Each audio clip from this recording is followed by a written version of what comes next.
How one mechanic's forbidden tractor fix made engines start at 20-degree sets. January 1953. The thermometer outside Bill Henderson's barn read 20 below zero. His John Deere Model M diesel sat silent as a tomb, frost coating every metal surface. The cows were bellowing in the barn, hungry and waiting. His neighbor's International Harvester MD had frozen solid 2 days ago, and the man had to hand milk 40 head until he could get a mechanic out from town. Bill stared at his tractor and knew exactly what he had to do. The thing every tractor dealer told you never to do. The method that could wreck your engine or save your farm. He reached for a small can with a red label, and in that moment, he became part of a secret brotherhood of farmers who understood that sometimes survival trumps the rulebook. This is the story of starting fluid, ether, the forbidden chemical that became the most controversial tool in American agriculture. From the Dakotas to Iowa, from Minnesota to Wisconsin, farmers whispered about it, mechanics warned against it, and manufacturers put stickers on engines saying don't use it. Yet on the coldest mornings, when livestock needed feeding and work couldn't wait, that little can appeared in barns across the frozen heartland. Some farmers swore by it, others swore they'd never touch the stuff. And the mechanics who understood how to use it properly, they became legends in their communities. The diesel revolution hit American farms hard and fast in the 1930s and 40s. Henry Ford's Fordson tractors had already changed farming forever, making mechanized agriculture affordable for regular farmers. Then Caterpillar delivered their Diesel 60 crawler to the University of Nebraska testing facility in June 1932, and everything shifted again. Diesel fuel was cheaper than gasoline. Diesel engines used less fuel and produced more power. By the 1940s, manufacturers like International Harvester, John Deere, and Alice Chalmers were racing to build better diesel tractors. Farmers lined up to buy them. These machines could plow in a day what took a week with horses.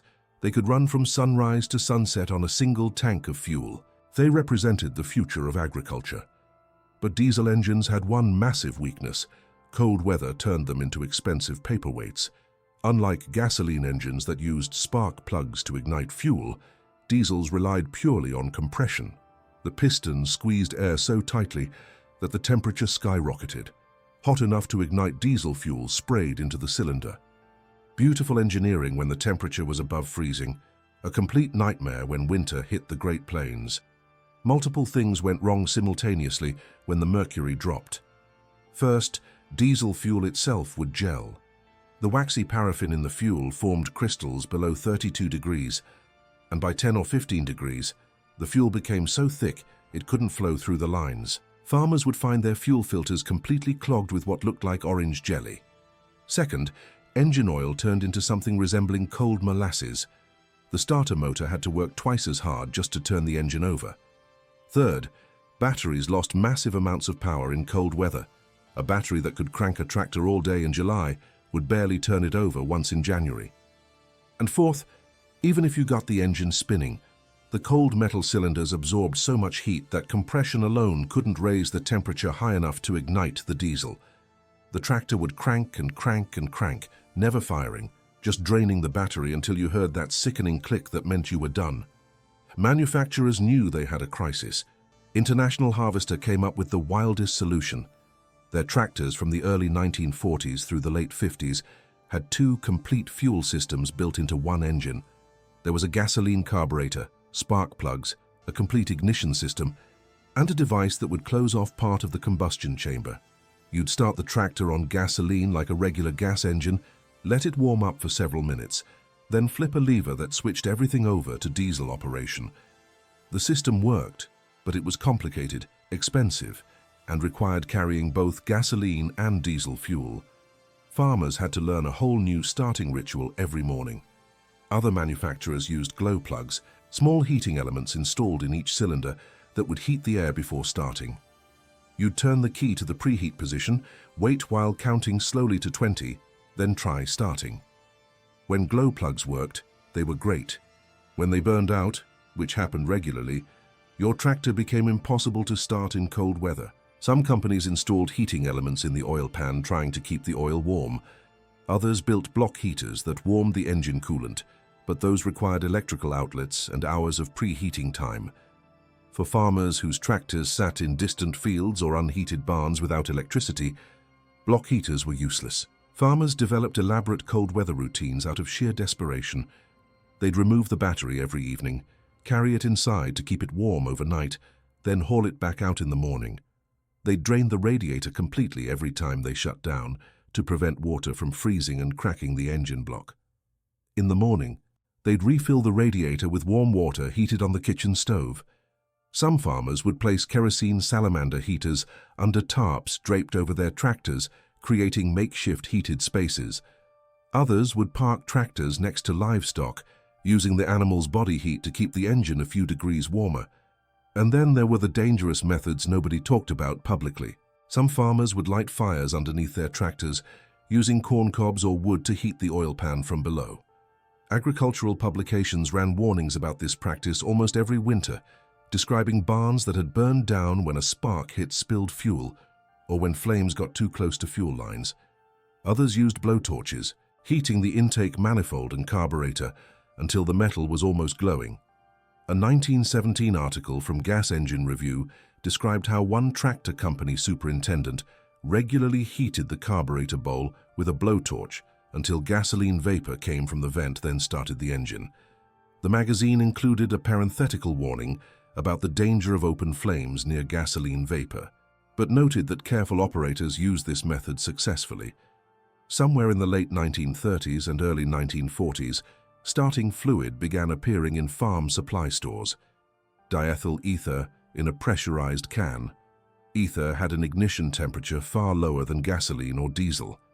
It would vaporize instantly, even in sub-zero weather, and ignite with explosive force. A brief spray into a tractor's air intake while someone cranked the engine would often result in immediate firing. The effect seemed almost magical. An engine that had resisted 15 minutes of cranking would roar to life within seconds. Some tractor manufacturers actually installed factory ether injection systems. These used small pressurized capsules similar to the carbon dioxide cartridges in pellet guns. The capsules mounted in a bracket on the dashboard or near the air intake. When you pressed a button while cranking, a carefully metered dose of ether injected into the intake air. International Harvester, John Deere, Oliver, and other companies offered these systems. The key word was metered. The factory systems released tiny controlled amounts of ether, just enough to assist starting without causing damage. But not every farmer could afford the factory system, and plenty bought used tractors that didn't have them. That's when the cans of starting fluid entered the picture. Hardware stores and farm supply shops sold them by the case. The cans put all the control in the operator's hands. Spray a 1-second burst while cranking, and you'd usually get a start. The temptation to use more was always present, especially when an engine was particularly stubborn. And that's exactly where the trouble began. Ether could destroy an engine in multiple ways. It ignited so rapidly and violently that it created tremendous pressure spikes in the cylinders. Too much ether, and those pressure spikes could crack pistons, break piston ringlands, bend connecting rods, or hammer the bearings. The explosive combustion generated intense heat that could burn through the tops of pistons. Repeated ether use would burn out glow plugs, making the starting problem even worse. And ether contained no lubricant, so it would wash oil off the cylinder walls, causing metal-to-metal contact that scored the cylinders and damaged piston rings. Worse than the immediate damage was the long-term effect. Mechanics had a term for it: ether junkie engines. Here's how it happened. A farmer's tractor would develop low compression from worn rings or other mechanical problems. Starting became difficult, so the farmer used ether to get it running. The ether compensated for the low compression, allowing the engine to start despite its problems. Day after day, week after week, the farmer relied on ether instead of fixing the underlying issues. The compression kept dropping as the rings wore more. Eventually, the engine wouldn't start at all without ether, not even in warm weather, not even on 80-degree days. When these tractors came into repair shops, mechanics would tear down the engines and find broken ringlands, eroded piston tops, scored cylinder walls, and stuck or broken rings. The repair bills ran into thousands of dollars. Stories spread through farming communities like wildfire. A farmer in North Dakota used too much ether on a bitterly cold morning and heard a tremendous bang. When he tore down the engine, he found every single piston broken. An international bus engine in the 1950s would only run as long as someone kept spraying ether into the intake. The moment they stopped spraying, the engine died. The problem? The fuel tank was 3/4 full, but the injection pump had failed.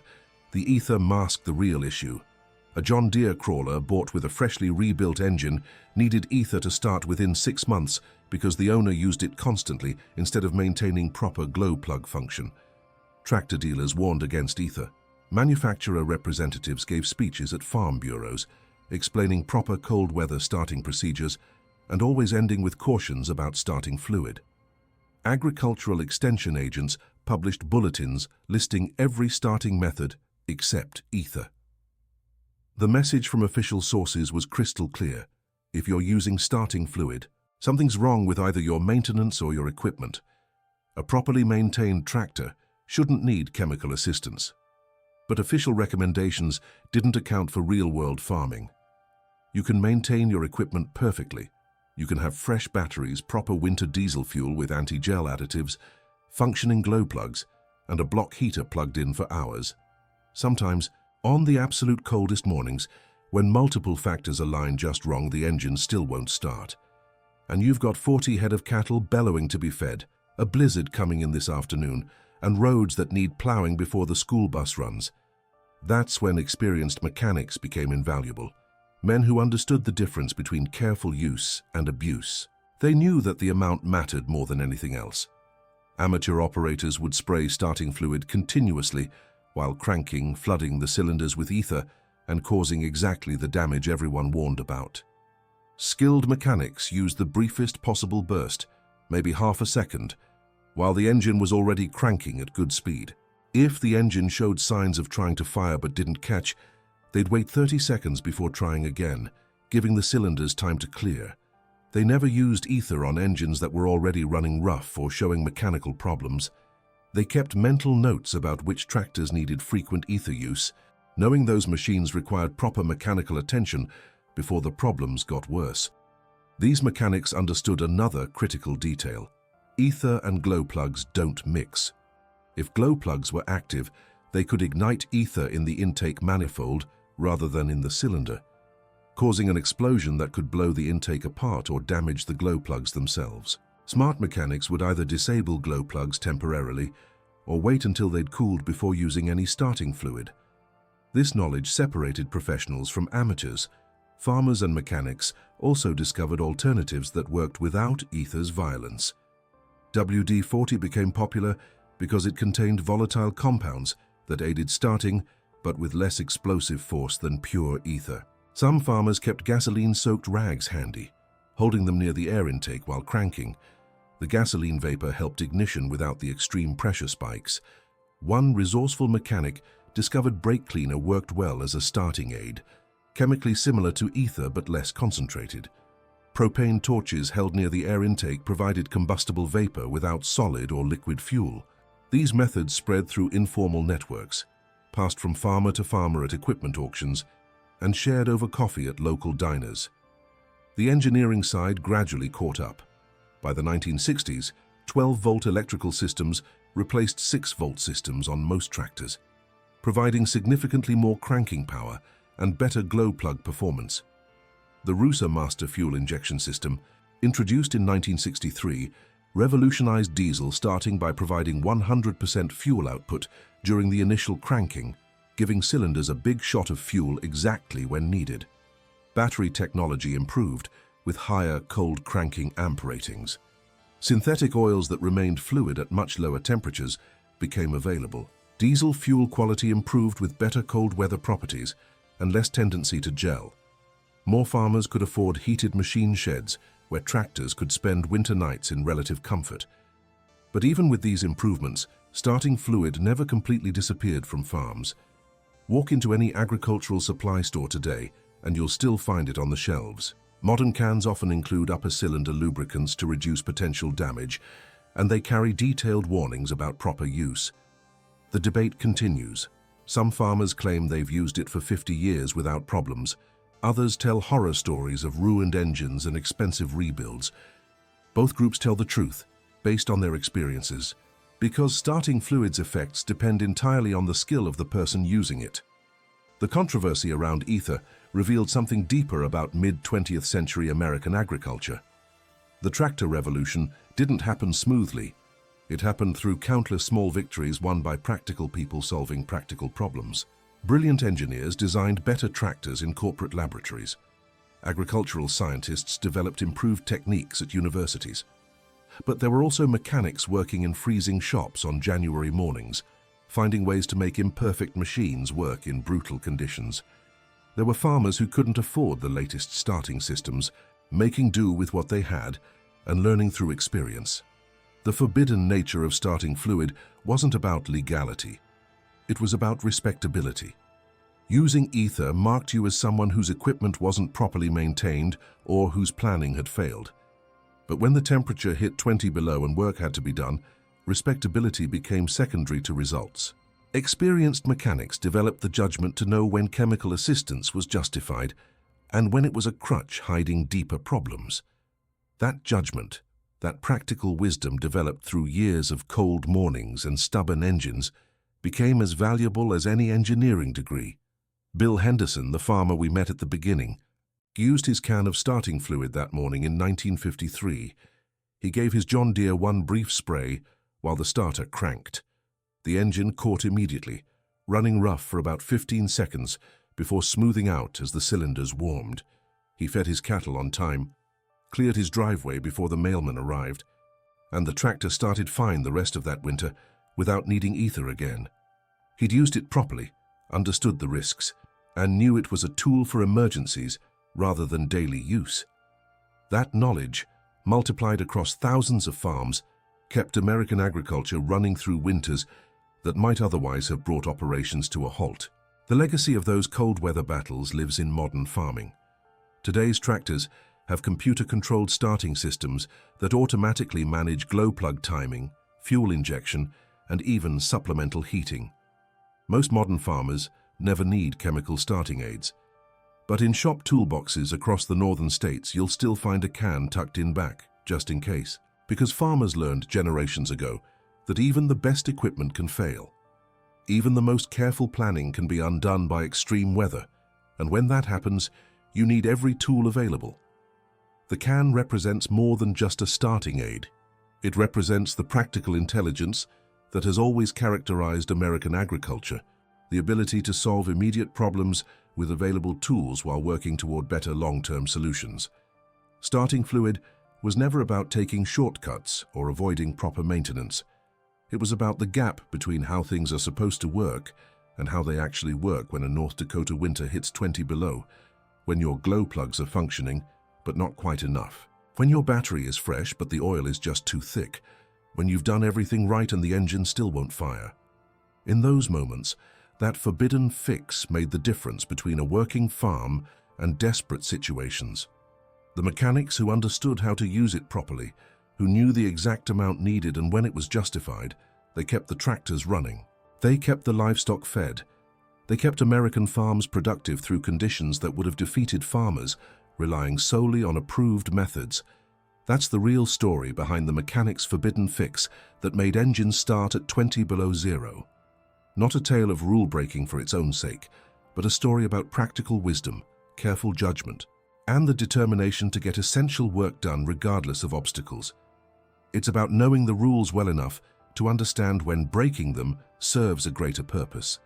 And it's about the quiet expertise that spread through American agricultural communities, passed from experienced hands to willing students, ensuring that when winter came with its worst, the farms kept running. Thank you so much for watching this video. If you enjoyed this deep dive into one of American farming's most controversial cold weather solutions, please hit that like button and share this with anyone who appreciates agricultural history and the ingenuity of rural communities. Don't forget to subscribe to our channel for more stories about the forgotten techniques and remarkable innovations that shaped American farming from the 1800s through the 1960s. This video is inspired by real historical events and documented practices from American farming communities. It is not intended to represent or offend any specific individuals, companies, or groups. The content aims to educate and preserve the memory of how previous generations solved practical challenges under difficult conditions. Until next time, keep exploring the fascinating history of American agriculture.